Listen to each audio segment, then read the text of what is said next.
मीरापुर उपचुनाव में समाजवादी पार्टी और आरएलडी के प्रत्याशी के अलावा आजाद समाज पार्टी के प्रत्याशी पर भी सबकी निगाहें टिकी हुई थी। काउंटिंग के समय कभी आजाद समाज पार्टी के प्रत्याशी जाहिद हुसैन आगे रहे तो कभी सुम्बुल राणा आगे रही। लेकिन क्या कमी रह गई? क्या लगता है कि आने वाले 2027 के चुनाव में क्या होने वाला है? जाहिद हुसैन हमारे साथ हैं।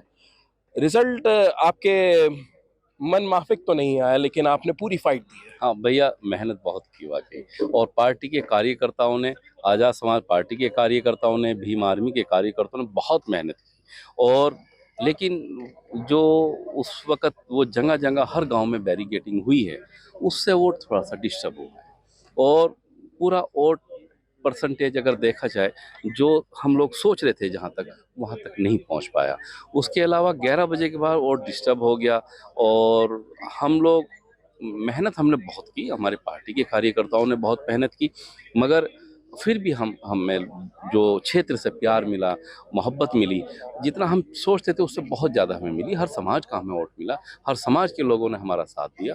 और आने वाला 27 बहुत नज़दीक है, पलक झपकते ही आ रहा है। तो हम लोग अभी से 27 को की तैयारी में, और अभी से हम सोच रहे हैं कि 27 का हम चुनाव लड़ रहे हैं, बहुत मजबूती से चुनाव लड़ेंगे। तो आपको लग रहा है कि ककरौली में जो घटना हुई है उससे आपका नुकसान हुआ है? हाँ देखो, ककरौली हो या जौली हो, खेड़ी फिरोजाबाद हो, सीकरी हो, किशनपुर, आप देखें किशनपुर में बहुत कम मतदान हुआ है। तकरीबन अप्रोक्सीमेट 700 वोट पड़ा वहाँ पर। मगर बहुत सारी चीज़ें हैं कि आप लोग मेरे से बेहतर जानते हैं, आप लोगों ने नहीं, भी आप जगह बताइए जगह ना। कवर किया है। मगर वहाँ से हमें कहीं ना कहीं नुकसान हुआ। स्मूथली सब कुछ होता तो वाकई हम 15 से 20 हजार वोटों से चुनाव जीत रहे तो हैं। आपका कहना है कि बैरिकेटिंग ना होती तो आप कहीं ना कहीं फाइट में रहते? जी फाइट में थे, हम चुनाव जीत रहे थे। कितनी की उम्मीद थी आपको कि वोट मिलने वाले हैं? हाँ देखो, हम वो सब स्मूथ चलना था, एक शांतिपूर्ण मतदान होना था, तो हम चुनाव जीतते। आजाद समाज पार्टी बहुत अच्छे मतों से चुनाव जीत जाती। लेकिन बहुत सारी चीजें, आप ये देखें कि मैं क्षेत्र में घूम रहा था, मेरे पास फोन आया कि साहब खेड़ी फिरोजाबाद में मतदान बंद हो गया, आप यहाँ जाए। वहां से मैं निकला, दूसरी जगह से फोन आ गया, वहां से नहीं निकला, तीसरी जगह से फोन आ गया। बराबर सुबह से शाम तक हम लोग दौड़ते रहे, और जब तक हम रहे चलता रहा, उसके बाद सब बंद होता रहा। लेकिन ये सब मामला रहा, कहीं ना कहीं नुकसान हुआ है। बाकी आगे अच्छा अपना उसको सोच करके अच्छे से चुनाव लड़ेंगे, और जो हमसे कमियां हुई उसको दुरुस्त करेंगे। कहीं ये बैरिगेटिंग हमें नुकसान दे के गया है। बैरिकेटिंग ने ही नुकसान दिया या समाजवादी पार्टी के अलावा एआईएमआईएम ने, इन दोनों पार्टियों ने? वही सब चुनाव ना फिर बिखरा है।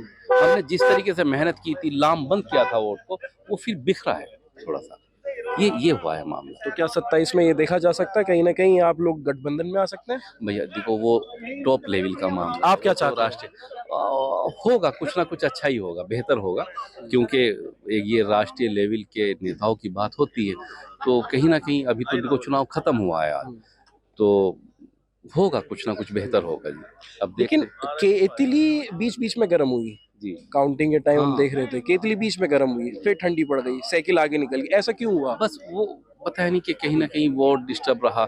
मतलब जो शांतिपूर्ण और एक सुकून के साथ जो चुनाव होना था, वोट डलना था, वो नहीं डल पाया। एक एक मतदाता, एक एक वोट मतदान केंद्र पे 4 4 6 6 बार गए। हम जाते थे, भैया हम आए, अब की बार आप आए तो हम 5वीं दफ़ा आ रहे हैं। 5वीं दफ़ा हम 4 दफ़ा वापस चले गए, हमारी पर्ची को फाड़ दिया, हमें वापस कर दिया। तो कहीं ना कहीं ये सब चीज़ें सामने आई हैं, जो नुकसान हुआ है। कौन कौन सी जातियों के आपके वोट मिले? समाजवादी पार्टी कह रही है कि पीडी हमारे साथ था। देखो, हमें हर समाज, हर वर्ग का वोट मिला है। प्रत्याशी को सभी समाज का वोट मिलता है। इतना हो जाता है, प्लस माइनस कहीं होता है, लेकिन मिलता सबको है। लेकिन मुझे तो सबका प्यार भी मिला है, दुआएं भी मिली, और वोट भी मिला है, सबका वोट मिला है। ये सेमीफाइनल बताया जा रहा था उत्तर प्रदेश के लिए, फाइनल 2027 है। आपको क्या लगता है क्या होने वाला है? भैया 27 में आजाद समाज पार्टी बहुत मजबूत स्थिति में उभर करके आएगी, और उस स्थिति में आएगी कि आजाद समाज पार्टी के बगैर कोई सरकार नहीं बना पाएंगे। बहुत अच्छा चुनाव, बहुत अच्छी रणनीति। हमारे राष्ट्रीय अध्यक्ष जी जो रणनीति बनाते हैं और मेहनत करते हैं, वो हमारे राष्ट्रीय अध्यक्ष एसी में या सुकून में रहने वाले आदमी नहीं, वो मेहनत कश आदमी है और सड़कों पे मेहनत करते हैं, हर इंसान के दुख सुख में शरीक होते हैं। आप ये समझें कि वो इतने नरम और इस तरह का मिजाज हमारे राष्ट्रीय अध्यक्ष जी का कि दूसरे के दर्द को अगर कोई दर्द बताता है तो मैं साथ रहा हूँ, कि वो अपना समझते हैं, इतना नरम मिजाज है, इतना नरम दिल है।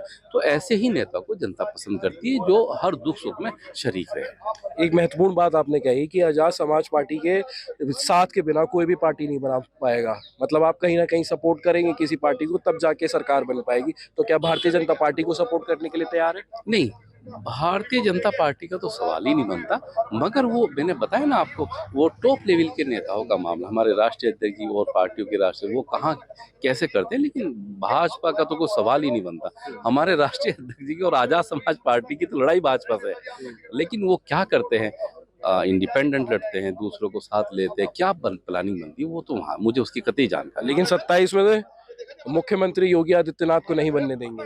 देखो, वो वक्त बताएगा, लेकिन आजाद समाज पार्टी बहुत मजबूत चुनाव लड़ेगी। बहुत बहुत शुक्रिया बात करने के लिए। ये थे हमारे साथ जाहिद हुसैन, जिनका ये कहना है कि जो ये चुनाव हुआ, कहीं ना कहीं मीरापुर के कई गांवों में बैरिकेडिंग कर दी गई, मुस्लिम समाज के लोगों को और अन्य जनता को वोट नहीं डालने दिया, जिसका नुकसान आजाद समाज पार्टी को हुआ है। ऐसा यहाँ के प्रत्याशी मीरापुर विधानसभा के जाहिद हुसैन ने ये कहा है, और कहा है कि 27 में चुनाव तगड़ा होगा और आजाद समाज पार्टी के साथ के बिना कोई भी पार्टी सरकार नहीं बना पाएगी। अनमोल शर्मा, टीवी 9 उत्तर प्रदेश, मीरापुर, मुजफ्फरनगर।